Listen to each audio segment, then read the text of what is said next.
Remember the swine flu scare of 1976? That was the year the U.S. government told us all that swine flu could turn out to be a killer that could spread across the nation. And Washington decided that every man, woman, and child in the nation should get a shot to prevent a nationwide outbreak, a pandemic. Well, 46 million of us obediently took the shot.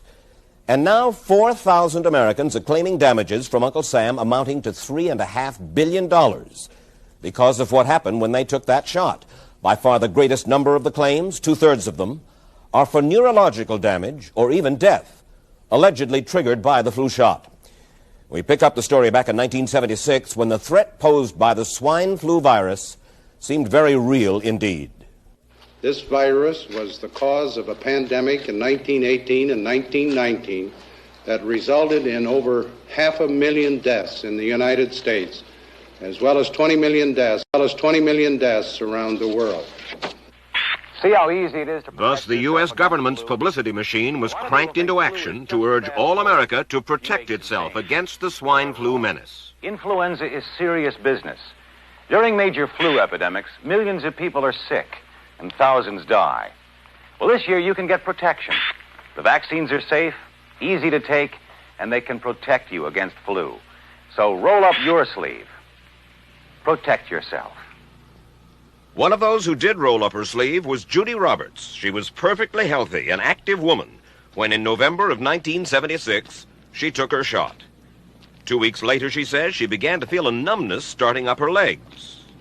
I joked about it at that time. I said I'll be numb to the knees by Friday if this keeps up.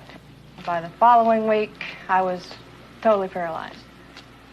So completely paralyzed, in fact, that they had to operate on her to enable her to breathe. And for 6 months, Judy Roberts was a quadriplegic. The diagnosis? A neurological disorder called Guillain-Barré syndrome, GBS for short. These neurological diseases are little understood. They affect people in different ways. As you can see in these home movies taken by a friend, Judy Roberts' paralysis confined her mostly to a wheelchair for over a year.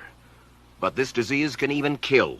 Indeed, there are 300 claims now pending from the families of GBS victims who died, allegedly as a result of the swine flu shot. In other GBS victims, the crippling effects diminish and all but disappear. But for Judy Roberts, progress back to good health has been painful and partial. Now, I notice that your smile, Judy, is a little bit constricted. Yes, it is. Is it different from what it used to be? Very different. I have a greatly decreased mobility in my lips. And I can't drink through a straw on the right-hand side. I can't blow out birthday candles. I don't whistle anymore, for which my husband is grateful. It may be a little difficult for you to answer this question, but have you recovered as much as you are going to recover? Yes, this is it. So you will now have a legacy of braces on your legs for the rest of your life? Yes, the weakness in my hands will stay and the leg braces will stay. So Judy Roberts and her husband have filed a claim against the U.S. government. They're asking $12 million, though they don't expect to get nearly that much. Judy, why did you take the flu shot? I'd never taken any other flu shots, but I felt like this was going to be a major epidemic. And the only way to prevent a major epidemic of a really deadly variety of flu was for everybody to be immunized. Where did this so-called deadly variety of flu, where did it first hit back in 1976? It began right here at Fort Dix in New Jersey in January of that year when a number of recruits began to complain of respiratory ailments, something like the common cold. An Army doctor here sent samples of their throat cultures to the New Jersey Public Health Lab to find out just what kind of bug was going around here. One of those samples was from a Private David Lewis who had left his sickbed to go on a forced march. Private Lewis had collapsed on that march, and his sergeant had revived him by mouth-to-mouth resuscitation. But the sergeant showed no signs of illness. A few days later, Private Lewis died. If this disease is so potentially fatal that it's going to kill a young, healthy man, a middle-aged school teacher doesn't have prayer. The New Jersey lab identified most of those soldiers' throat cultures as the normal kind of flu virus going around that year, but they could not make out what kind of virus was in the culture from the dead soldier and from four others who were sick. So they sent those cultures to the Federal Center for Disease Control in Atlanta, Georgia, for further study. A few days later, they got the verdict: swine flu. But that much publicized outbreak of swine flu at Fort Dix involved only Private Lewis, who died, and those 4 other soldiers who recovered completely without the swine flu shot. If I had known at that time that the boy had been in a sick bed, got up, went out on a forced march, and then collapsed and died, I would never have taken the shot. The rationale for our recommendation was not on the basis of the death of a single individual, but it was on the basis that when we do see a change in the characteristics of the influenza virus, it is a massive public health problem in this country. Dr. David Senser, then head of the CDC, the Center for Disease Control in Atlanta, is now in private industry. He devised the swine flu program, and he pushed it. You began to give flu shots to the American people in October of '76. October 1st.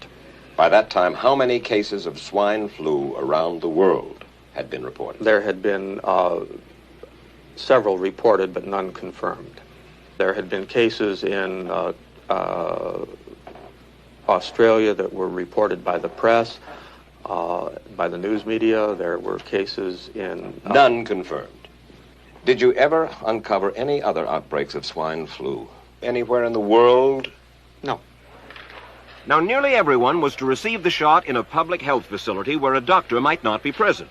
Therefore, it was up to the CDC to come up with some kind of official consent form, giving the public all the information it needed about the swine flu shot. This form stated that the swine flu vaccine had been tested. What it didn't say was that after those tests were completed, the scientists developed another vaccine, and that was the one given to most of the 46 million who took the shot. That vaccine was called X53A. Was X53A ever field tested? I can't say. I would have to... It wasn't.